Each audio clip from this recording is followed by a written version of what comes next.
शक्तिका 48 नियमहरू। 2 साथीमा धेरै भर नपर्नु, विरोधीलाई पनि सही तरिकाले प्रयोग गर्न जान्नु। साथीहरूसँग हाम्रो भावना जोडिएको हुन्छ। त्यसैले साथीलाई काममा राख्दा कहिलेकाहीँ व्यावसायिकता कमजोर हुन सक्छ। साथीले गल्ती गर्दा कडा निर्णय लिन गाह्रो हुन्छ।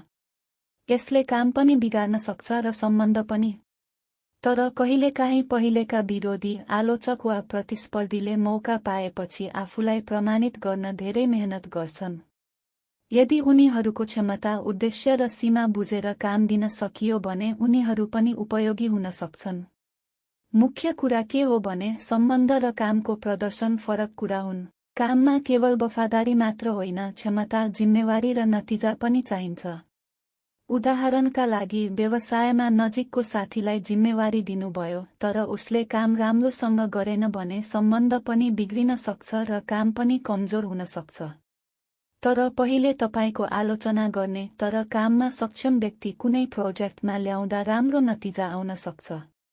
सावधानी भने चाहिन्छ। विरोधीलाई अन्धो विश्वास गर्नु हुँदैन।